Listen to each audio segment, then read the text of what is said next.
जो है 30 अप्रैल 2023 तक या उससे पहले पूरे के पूरे एरियर का भुगतान एक ही किस्त में कर दिया जाएगा। जय हिंद दोस्तों आज ऑनेबल सुप्रीम कोर्ट में वन रैंक वन पेंशन के सेकेंड रिवीजन का फुल एरियर पे किए जाने के संबंध में सुनवाई हुई। इस सुनवाई के दौरान सरकार और दूसरे पक्ष के दौरान क्या क्या बातें रखी गई, क्या चर्चाएं हुई और अंततः ऑनेबल सुप्रीम कोर्ट ने गवर्नमेंट को क्या निर्देश दिए, क्या आदेश दिए कि किस प्रकार से जो है ओआरओपी का एरियर पे किया जाएगा और कब तक इसकी डेडलाइन को रखा है। और दोस्तों इसके साथ ही मैं यह भी बताऊंगा कि 2024 में जो ओआरओपी का थर्ड रिवीजन होना है, क्या इसकी वजह से उस पर फर्क पड़ने वाला है। दोस्तों जब chief justice of India DY Chandrachud ji की अगुवाई में पीठ के समक्ष मामले की सुनवाई हुई तो गवर्नमेंट की तरफ से जो है एक सील बंद कवर नोट पेश किया गया। हालांकि दोस्तों पीठ ने जो है सील बंद कवर नोट को लेने से, उसे स्वीकार करने से इनकार कर दिया और कहा कि इसे दूसरे पक्ष के साथ भी साझा किया जाना चाहिए। अब दोस्तों इस सील बंद लिफाफे में आखिर था क्या, इस चीज को पूरा समझते हैं। अब देखिए दोस्तों, चीफ जस्टिस ऑफ इंडिया ने जब अटॉर्नी जनरल से सीनियर एडवोकेट हुजैफा अहमदी, जो कि पूर्व सैनिकों का प्रतिनिधित्व कर रहे थे, के साथ में नोट साझा करने के लिए कहा तो वहां पर जो है अटॉर्नी जनरल साहब ने कहा कि यह जो है नोट गोपनीय है, यह कॉन्फिडेंशियल है। अब यहां पर जो है चीफ जस्टिस ऑफ इंडिया ने जो है यहां पर आश्चर्य जताया कि इसमें जो है गोपनीयता की क्या बात है और उन्होंने अटॉर्नी जनरल से कहा कि मैं व्यक्तिगत रूप से सील बंद लिफाफों के खिलाफ हूं। इसमें क्या होता है, जब हम जो कुछ भी देखते हैं वह नहीं होता है, हम उसे दिखाए बिना मामले का फैसला करते हैं, यह मूल रूप से न्यायिक प्रक्रिया के विपरीत है। तो चीफ जस्टिस ऑफ इंडिया साहब ने बोला कि जो सीलबंद लिफाफे हैं मैं इसके खिलाफ हूं। हम दूसरे पक्ष को दिखाए बिना ही जजमेंट दे देते हैं जो कि न्यायिक प्रक्रिया के खिलाफ है। अदालत में गोपनीयता नहीं हो सकती, न्यायालय को पारदर्शी होना चाहिए। केस डायरी में गोपनीयता समझ में आती है। तो चीफ जस्टिस ऑफ इंडिया साहब ने कहा कि केस डायरी में तो हम गोपनीयता को समझते हैं, जहां पर जो है अभियुक्त इसका हकदार ना हो या फिर कुछ ऐसी सूचना हो जिससे कि सूचना का जो सोर्स है वह प्रभावित होता हो या फिर यह किसी के जीवन को प्रभावित करता हो, तो वहां पर तो जो है गोपनीयता समझ में आती है। लेकिन यह पेंशन के भुगतान करने का हमारा फैसला है, इसमें बड़ी गोपनीयता क्या हो सकती है। ये तो केवल और केवल जो है पेंशन का भुगतान करने संबंधित जो है सूचना है, इसे किस प्रकार से जो है गोपनीयता समझा जा सकता है। चीफ जस्टिस ऑफ इंडिया ने दोस्तों दोबारा दोहराया कि हमें इस सील बंद कवर प्रक्रिया को समाप्त करने की आवश्यकता है, जिसका पालन सुप्रीम कोर्ट में किया जा रहा है, क्योंकि तब हाई कोर्ट भी पालन शुरू कर देंगे। यह मूल रूप से निष्पक्ष न्याय की बुनियादी प्रक्रिया के विपरीत है। तो चीफ जस्टिस ऑफ इंडिया साहब का कहना है कि जब हम सील बंद कवर लिफाफा लेते हैं और उसी के बेस पर निर्णय देते हैं तो यह जो है निष्पक्ष तरीके से इसको हम न्याय नहीं कह सकते। तो यह जो इसकी बुनियादी प्रक्रिया है उसके विपरीत है। अब दोस्तों सुप्रीम कोर्ट के निर्देश के बाद अटॉर्नी जनरल साहब ने जो है नोट को खोला और उसे पढ़ा, जिसमें कहा गया कि बजट परिव्यय खर्चों को पूरा करने के लिए पर्याप्त नहीं है। तो उनका कहना था कि जो बजट है वो परिव्यय खर्चों को पूरा करने के लिए पर्याप्त नहीं है, यानी कि बजट की अनुपलब्धता है। पेंशनरों की कुल संख्या लगभग 25 लाख है और बकाया राशि 28,000 करोड़ रुपए के दायरे में होगी। 2022-23 के लिए केंद्रीय मंत्रालय के लिए बजटीय परिव्यय 5,85,000 करोड़ है, जिसमें 1,32,000 करोड़ रुपए पेंशन के लिए नियोजित व्यय है और 2022-23 के लिए फरवरी 2023 तक 1,20,000 करोड़ की राशि पहले ही वितरित की जा चुकी है। तो दोस्तों आप यहां पर देख रहे होंगे कि जो अटॉर्नी जनरल साहब ने कहा है कि जो डिफेंस मिनिस्ट्री के लिए जो बजट अलोकेट किया गया है 22-23 के लिए 5,85,000 करोड़, उसमें से जो है 1,32,000 करोड़ जो है पेंशन के लिए जो है यहां पर अलॉट किया गया है।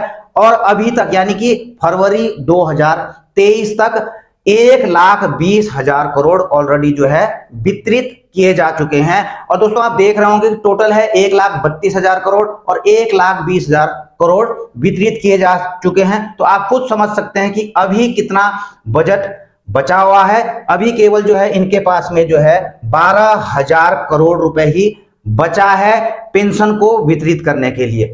और 2019 से लेकर 22 के लिए ओआरओपी बकाया 28,000 करोड़ रुपए की मात्रा से यह संबंधित है, यह अतिरिक्त घटक। अब दोस्तों इससे आगे अटॉर्नी जनरल साहब ने नोट में कहा कि केंद्रीय रक्षा मंत्रालय ने वित्त मंत्रालय के साथ इस मामले को उठाया था, जिसने एक बार में धन उपलब्ध कराने में असमर्थता व्यक्त की और भुगतान का सुझाव दिया। यानी कि दोस्तों डिफेंस मिनिस्ट्री ने ओआरओपी का फुल एरियर एक साथ जो है पे करने के लिए ऑनरेबल सुप्रीम कोर्ट के आदेश के तहत जो है वित्त मंत्रालय के साथ इस पर बातचीत की थी, लेकिन इनका कहना है कि वित्त मंत्रालय ने असमर्थता जताई है एक मुश्त इतना भुगतान करने के लिए।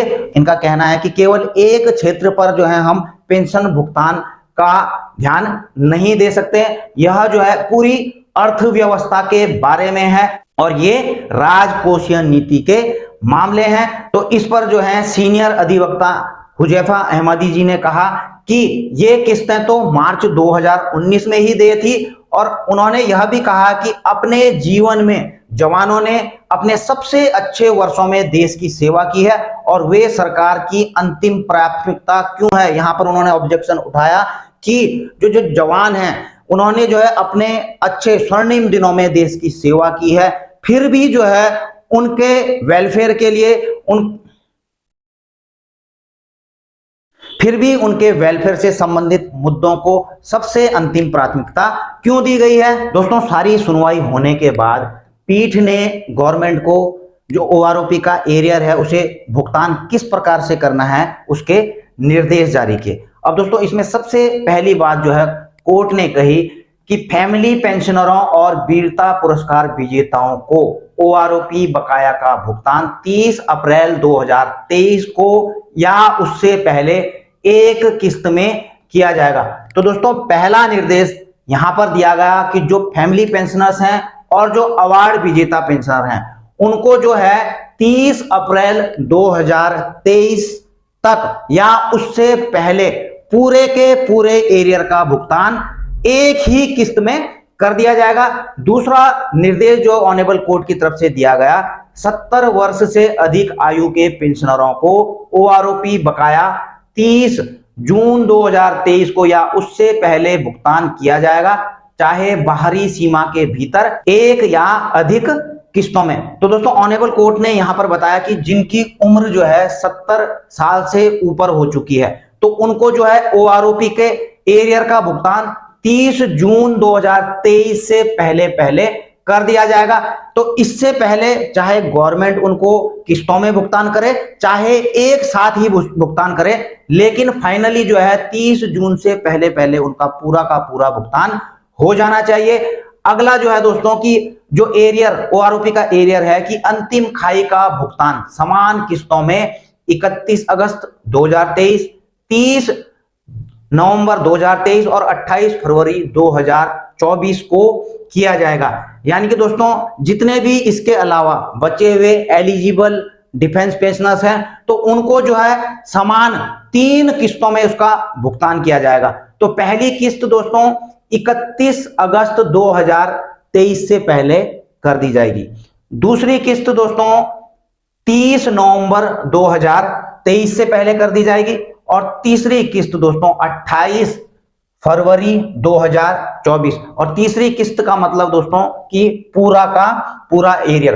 तो यहां पर जो है दोस्तों 3-3 महीने का जो है समय दिया गया है किस्तों के लिए, लेकिन इसको 28 फरवरी 2024 तक पूरा का पूरा एरियर पे करने के निर्देश दिए गए हैं। हालांकि दोस्तों अहमदी साहब ने जो विलंबित बकाया के लिए ब्याज देने का भी अनुरोध किया, तो अहमदी साहब ने कहा कि जो इतना लेट दिया जा रहा है इसको जो है ब्याज के साथ यह एरियर दिया जाना चाहिए।